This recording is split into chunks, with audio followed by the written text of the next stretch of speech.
If there was a huge boulder sitting at the top of a hill, we're just doing that. Oh yeah. Gather momentum as it destroys everything in its path. Rolls. I'm always in the water. For some reason, every season, I don't know what they're going to do in the future, whether they'll just put me back in a water tank for the sake.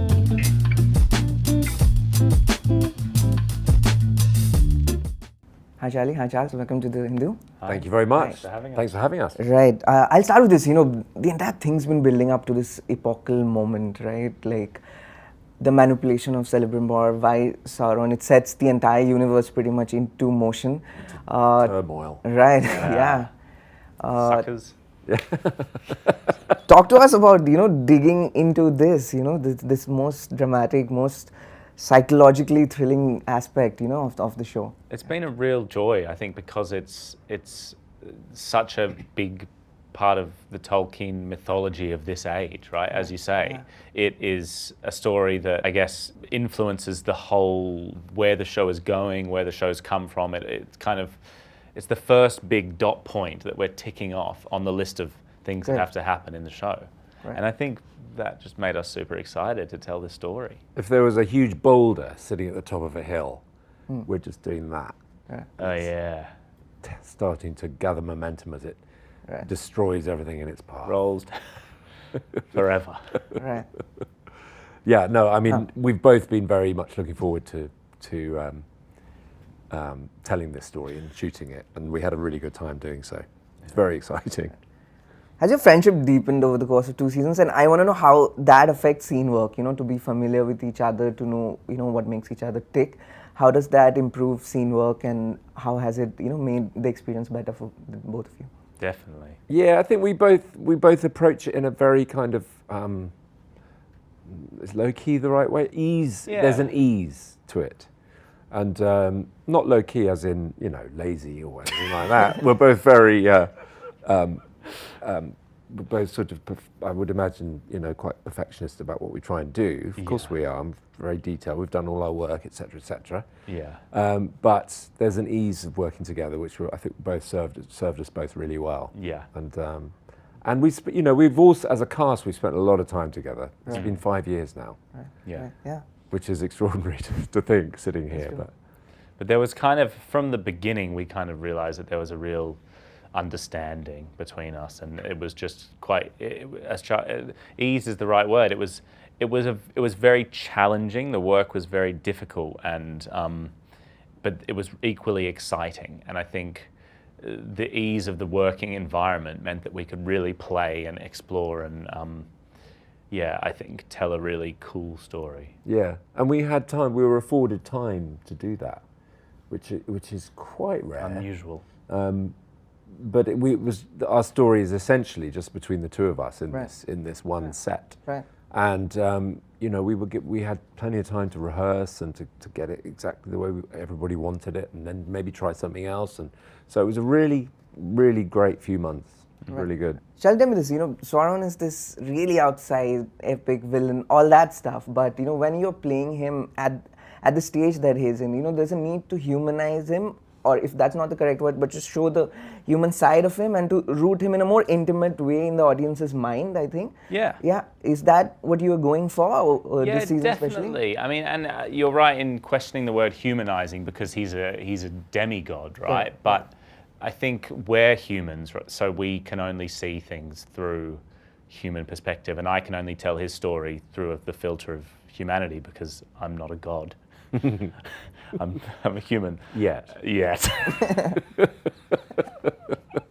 But yeah, so I wanted to bring the level of complexity to him that is present in what Tolkien wrote about him. And that's the thing, it's not a tokenistic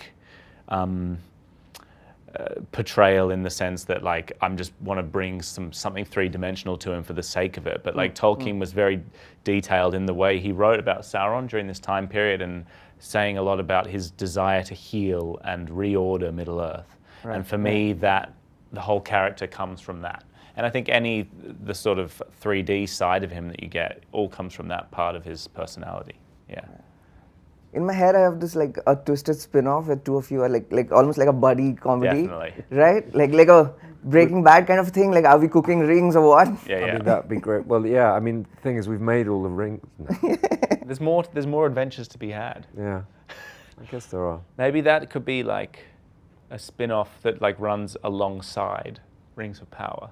Would we be neighbours in a small town? Yeah, yeah, the small town, a small village in the Southlands. Lovely. Guys, Every time you went out the house, you'd have to be Howbrand because you couldn't have the public knowing. No, yeah, too famous. Far too famous. Right. Sorry, I There could be a interrupted. pub nearby, and you guys could hang out. A pub, Yeah, exactly. Yeah, there'd be a pub. Although he'd be very wealthy, Celebrimbor. Yeah. Like you would have a big house in the village, and I would maybe I'm your lodger. Or Yeah, something. there could be a big house. I'd live in the big house. Then there'd be a long drive. Then there'd be a lodge Yeah, at the bottom of the drive. like an outhouse. Maybe you could do some stuff around the garden. Yeah, I'm the gardener. Yeah, this makes sense. Yeah, we were pitching this. Yeah. Yeah. Great. Great. Gardens of Power. Guys, the word epic gets tossed around, with anything remotely to do with the franchise. But personally, what was that one moment during the production of the 2 seasons where the epicness of the show really hit you? I think for me it was, there are many moments like that because anytime we do anything to do with the show, you're reminded of how big the show is. But it's maybe an obvious one, but the first day on set, when I stepped on set and saw how many people it took. What scene was it? It was me and Rob playing Elrond in the Hall of Heroes with the trees. Oh. And I think I was talking to him about the fading, saying, we need to do something about the fading. Nice. It's not looking good. And and I was just very nervous, very scared. Yeah. Charlie, for you? I think, again, like Charlie said, there's been so many, but I'm always in the water. I'm always like, for some reason, every season, I don't know what they're going to do in the future, whether they'll just put me back in a water tank for the sake of it.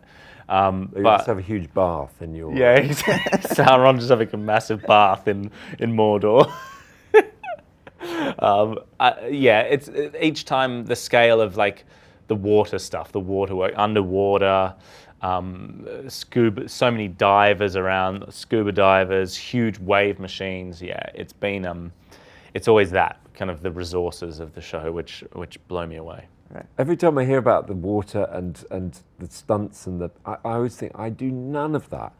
I'm not involved Are in you any happy of those about that or big- not? Oh, I'm quite happy about that. But those big epic fights, you guys on the underwater, I'm just pottering away in my Ford with my elf friends. Yeah. Yeah. Anyway. Great. Thank you so much, guys. Thank you. This Thanks, was a lovely man. chat. Thank you very much. Thank you very much.